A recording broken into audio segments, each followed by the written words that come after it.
Welcome to Aditya competitions. మరి గుంటూరు నగరంలో గత 10 సంవత్సరాలుగా నిరంతరంగా అన్ని పోస్టులకు మరి ముఖ్యంగా యూనిఫామ్ పోస్టులకు శిక్షణ ఇస్తున్నటువంటి ఏకైక సంస్థ ఆదిత్య కాంపిటీషన్స్. ఈ యొక్క ఆదిత్య కాంపిటీషన్స్ లో ఎక్స్పీరియన్స్డ్ ఫ్యాకల్టీస్తే అన్ని సబ్జెక్టులు బోధించడం జరుగుతూ ఉంది.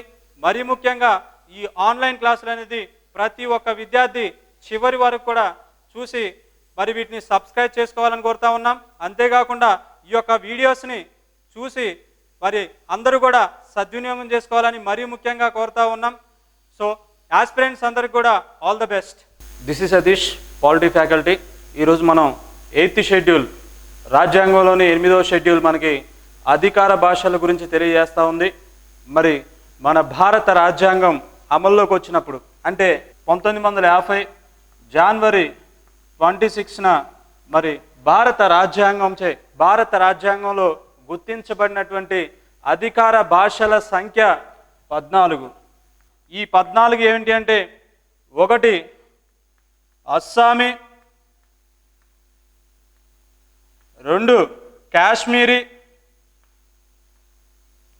3 పంజాబీ,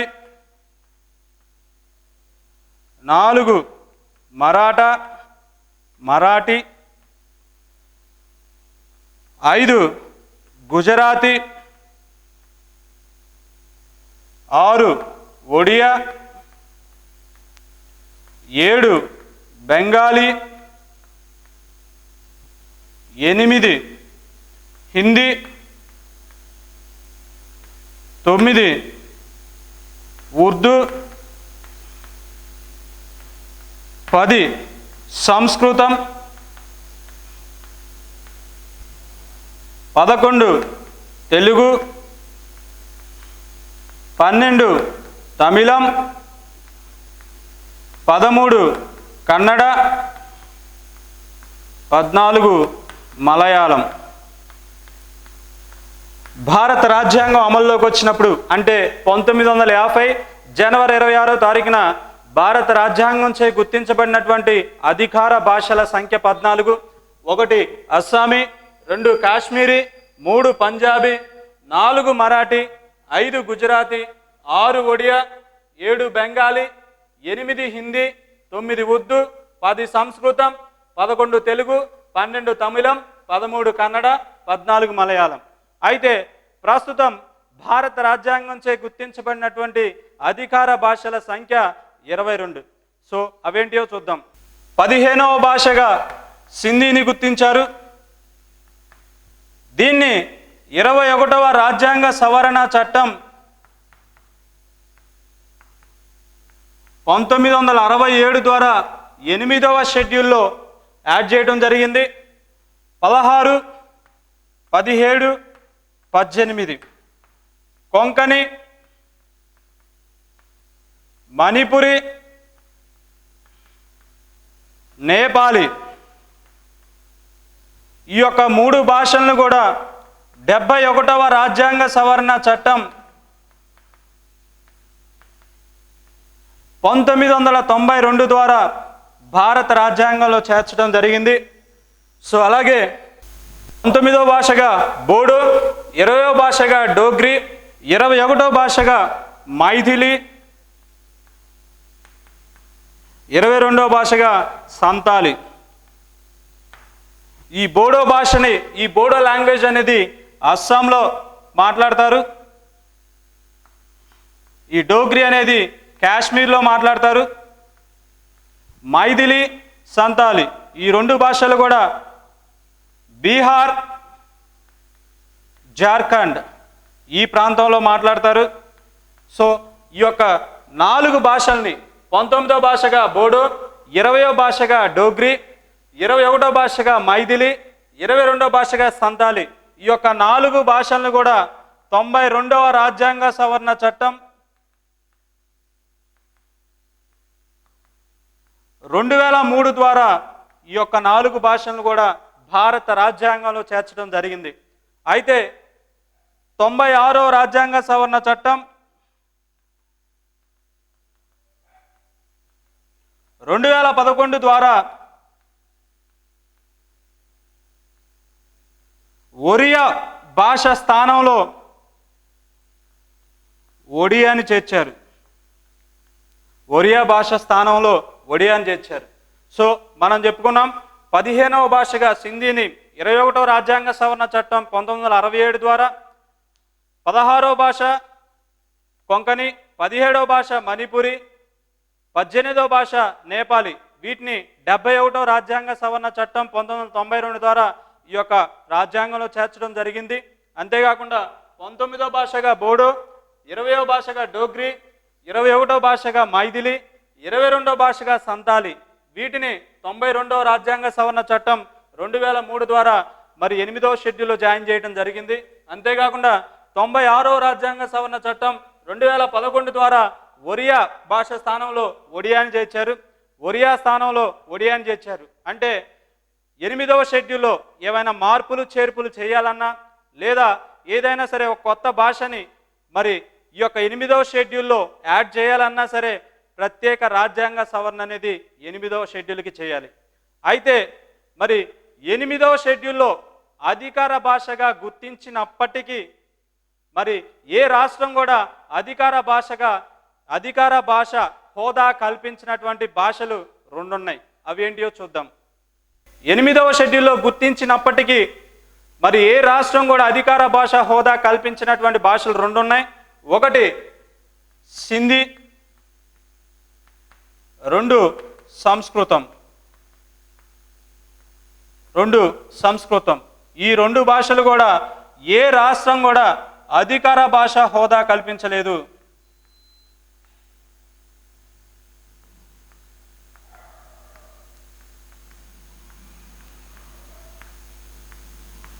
ఈ 2 భాషలను కూడా ఏ రాష్ట్రం కూడా అధికార భాష హోదా అయితే కల్పించలేదు.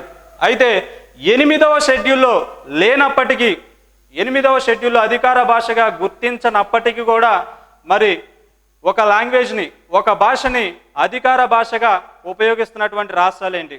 అయితే 8వ షెడ్యూల్లో గుర్తించినప్పటికీ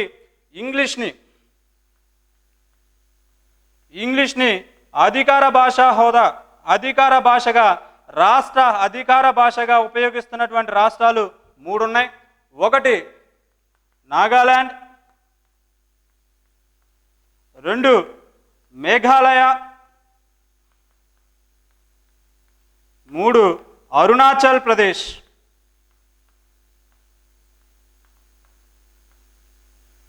ఎనిమిదవ షెడ్యూల్లో ఇంగ్లీష్ భాషని అధికార భాషగా గుర్తించినప్పటికీ కూడా ఈ 3 రాష్ట్రాలు కూడా ఈ రాష్ట్ర అధికార భాషగా ఇంగ్లీష్ను ఉపయోగిస్తూ ఉన్నాయి. అయితే 8వ షెడ్యూల్లో గుర్తించినప్పటికీ మరి సింధీ సంస్కృతాన్ని ఏ రాష్ట్రం కూడా అధికార భాష హోదా అనేది కల్పించలేదు. సో అయితే మరి మన భారతదేశానికంటూ జాతీయ భాష ఏదీ లేదు. భారతదేశానికి జాతీయ భాష అంటూ ఏదీ లేదు. అయితే కేంద్ర అధికార భాషగా మాత్రం హిందీని గుర్తించారు. ఆర్టికల్ 343 ప్రకారం దేవనాగరి లిపిలో ఉన్న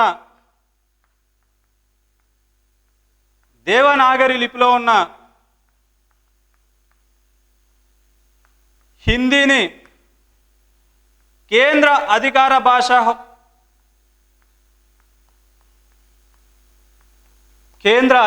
భాషగా గుర్తించారు. ఆర్టికల్ 343 ఏం చెప్తా ఉందంటే కేంద్ర అధికార భాష గురించి తెలియజేస్తూ ఉంది. అయితే కేంద్ర అధికార భాష ఏంటంటే దేవనాగరి లిపిలో ఉన్నటువంటి హిందీ. సో మరి భారతదేశంలో హిందీ భాషా దినోత్సవంగా ఏ రోజును జరుపుకుంటారు? భారత్లో హిందీ భాషా దినోత్సవం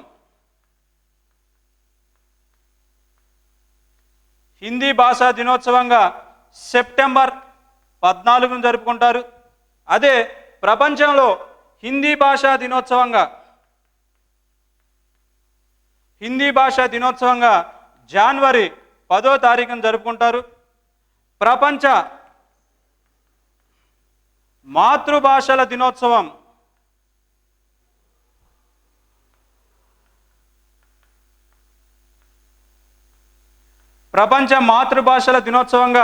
ఫిబ్రవరి 21ని జరుపుకుంటారు. అంతేకాకుండా తెలుగు భాషా దినోత్సవం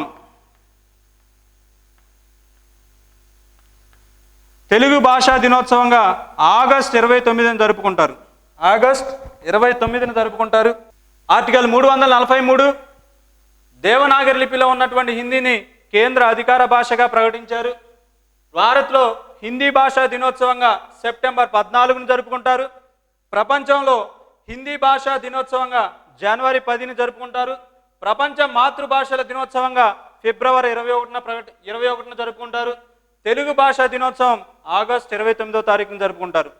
సో అయితే మన జాతీయ భాష అంటూ మాత్రం ప్రత్యేకంగా రాజ్యాంగంలో అయితే పేర్కొనలేదు. కేంద్ర అధికార భాషను మాత్రమే పేర్కొన్నారు. అది కూడా ఆర్టికల్ 343 దేవనాగరి లిపిలో ఉన్నటువంటి హిందీని మాత్రమే కేంద్ర అధికార భాషగా ప్రకటించారు. అంతేకాకుండా హిందీతో పాటు ఇంగ్లీష్ను కూడా రాజ్యాంగం అమల్లోకి వచ్చినటువంటి 15 సంవత్సరాల వరకు మాత్రమే ఇంగ్లీష్ని ఉపయోగించాలని చెప్పి రాజ్యాంగంలో పొందుపరిచారు. అయితే పార్లమెంట్ అధికార భాషా చట్టాన్ని 1963లో ప్రకటించింది. ఈ చట్టం 1965 నుంచి అమల్లోకి వచ్చింది. ఈ చట్టం యొక్క ప్రాముఖ్యత ఏంటంటే సో హిందీతో పాటుగా ఇంగ్లీష్ని 15 సంవత్సరాల తర్వాత కూడా, రాజ్యాంగం అమల్లోకి వచ్చిన 15 సంవత్సరాల తర్వాత కూడా హిందీతో పాటుగా ఇంగ్లీష్ను కూడా ఉపయోగించవచ్చు అని చెప్పి ఈ యొక్క అధికార భాషా చట్టాన్ని 1963వ సంవత్సరంలో చేశారు. ఆర్టికల్ 344 ఈ ఆర్టికల్ 344 ఏం చెప్తా ఉందంటే అధికార భాషా కమిటీ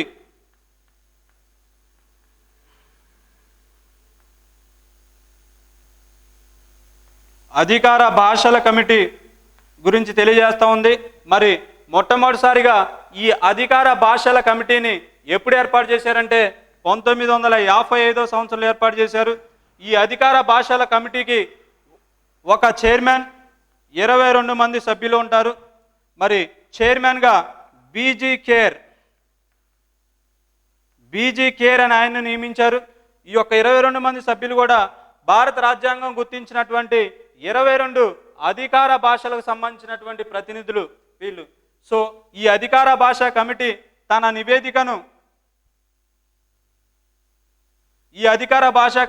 నివేదికను రాష్ట్రపతికి సమర్పిస్తుంది. రాష్ట్రపతి తన నివేదికను పార్లమెంటుకు సమర్పిస్తారు.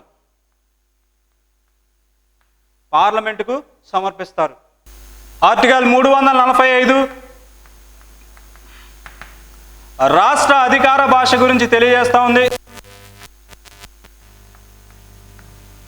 ఆర్టికల్ 345 రాష్ట్ర అధికార భాష గురించి తెలియజేస్తా ఉంది. మరి ఈ రాష్ట్ర అధికార భాష అనేది ఈ యొక్క రాష్ట్ర శాసనసభల యొక్క అభిష్టం మేరకు ఆధారపడి ఉంటుంది.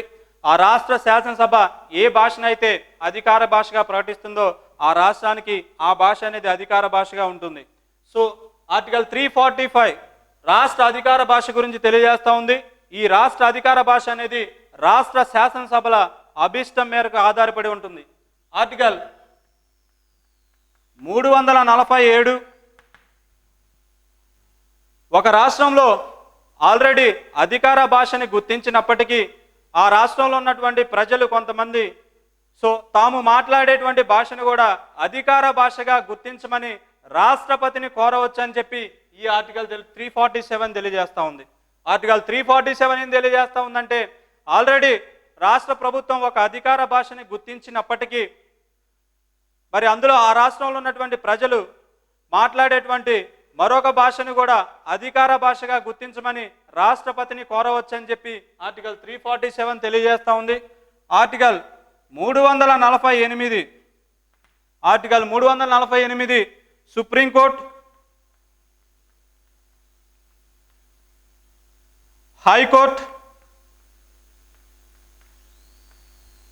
పార్లమెంట్ కావచ్చు, రాష్ట్ర శాసనసభలు కావచ్చు, సుప్రీంకోర్టు, హైకోర్టు, పార్లమెంట్ కావచ్చు, రాష్ట్ర శాసనసభల్లో కావచ్చు, ఈ యొక్క వీటిలో వీటిలో ఉపయోగించేటువంటి ప్రొసీజర్స్లో కంపల్సరిగా ఇంగ్లీష్ భాషను ఉపయోగించాలని చెప్పి ఆర్టికల్ 348 తెలియజేస్తూ ఉంది.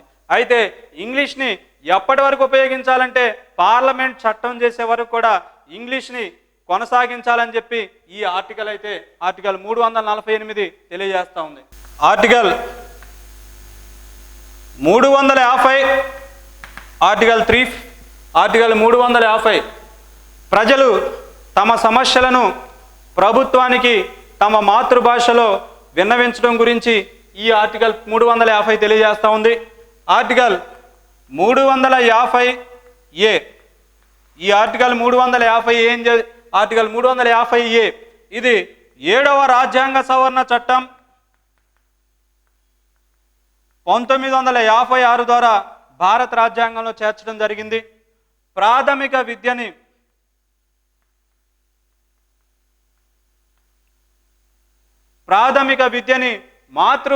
ప్రతి విద్యార్థి కూడా ప్రాథమిక విద్యని మాతృభాషలో కొనసాగించడానికి రాష్ట్ర ప్రభుత్వం సౌకర్యాలు కల్పించాలని చెప్పి ఈ ఆర్టికల్ 350 తెలియజేస్తూ ఉంది. దీన్ని 7వ రాజ్యాంగ సవరణ చట్టం 1956 ద్వారా చేర్చారు. ఆర్టికల్ 350 దీన్ని 7వ రాజ్యాంగ సవరణ చట్టం 1956 ద్వారా భారత రాజ్యాంగంలో చేర్చడం జరిగింది. ఈ యొక్క ఆర్టికల్ యొక్క ఇంపార్టెన్స్ ఏంటంటే భాషాపరమైన మైనార్టీలకు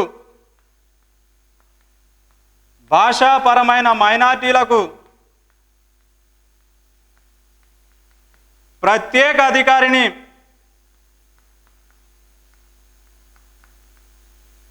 రాష్ట్రపతి నియమిస్తాడు. మరి ఈ భాషాపరమైన మైనార్టీలకు ప్రత్యేక అధికారిని రాష్ట్రపతి నియమిస్తాడు. ఇది ఆర్టికల్ 350 తెలియజేస్తూ ఉంది. దీన్ని 7వ రాజ్యాంగ సవరణ చట్టం 1956 ద్వారా భారత రాజ్యాంగంలో చేర్చడం జరిగింది. మరి ఈ యొక్క ప్రత్యేక అధికారి యొక్క కార్యాలయం ఢిల్లీలో ఉంది. ప్రాంతీయ కార్యాలయాలు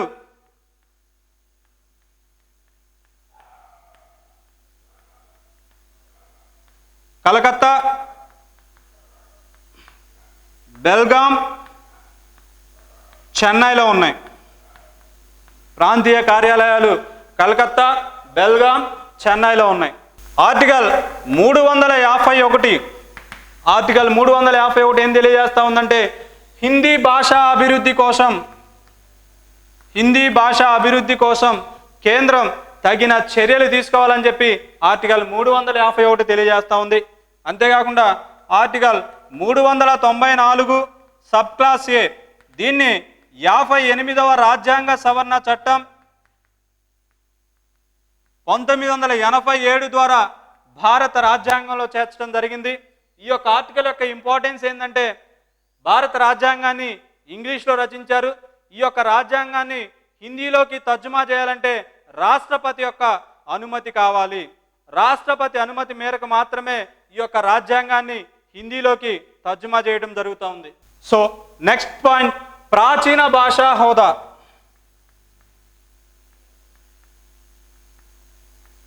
ప్రాచీన భాషా హోదా దీని ఇంగ్లీష్లో క్లాసికల్ లాంగ్వేజెస్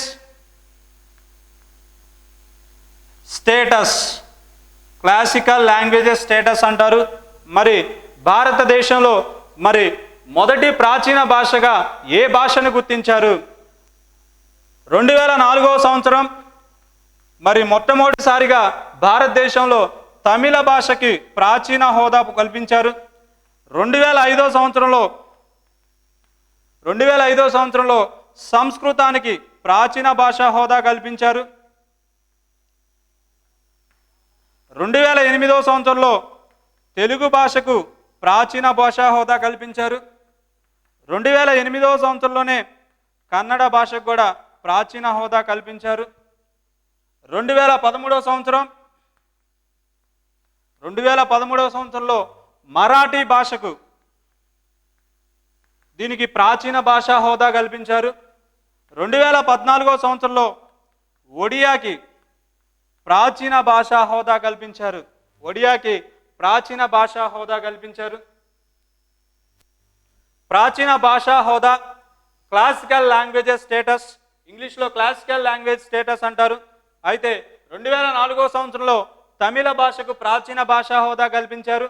2005లో సంస్కృతం, 2008 తెలుగు, కన్నడ, 2013 సంవత్సరంలో మరాఠీ భాషకు ప్రాచీన భాషా హోదా కల్పించారు. 2014 సంవత్సరంలో ఒడియాకి ప్రాచీన భాషా హోదా అనేది కల్పించారు. 2017 సంవత్సరం సంస్కృతానికి, ఈ యొక్క సంస్కృతం భాషకి ప్రత్యేక సాఫ్ట్వేర్ టూల్ని డెవలప్ చేశారు. 2017 సంవత్సరం సంస్కృత భాషకి ప్రత్యేక సాఫ్ట్వేర్ టూల్ని డెవలప్ చేశారు. మరి 8వ షెడ్యూల్లో అధికార భాషలుగా చేర్చమని జరిగినటువంటి ఉద్యమాలు ఏంటి? 1 రాజస్థానీ భాషని 8వ షెడ్యూల్లో చేర్చాలని చెప్పి ఉద్యమం జరిగింది. 2 భోజ్పురి, 3 తులు భాష, 4 కొడగు. సో రాజస్థానీ, భోజ్పురి, తులు, కొడగు ఈ యొక్క భాషలను కూడా 8వ షెడ్యూల్లో చేర్చమని చెప్పి ఉద్యమాలు జరిగాయి. సో దిస్ ఈజ్ అబౌట్ 8వ షెడ్యూల్ అధికార భాషల గురించి తెలియజేస్తూ ఉంది. సో భారత రాజ్యాంగం అమల్లోకి వచ్చినప్పుడు రాజ్యాంగంచే గుర్తించబడినటువంటి అధికార భాషల సంఖ్య 14. ప్రస్తుతం రాజ్యాంగంచే గుర్తించబడినటువంటి అధికార భాషల సంఖ్య 22.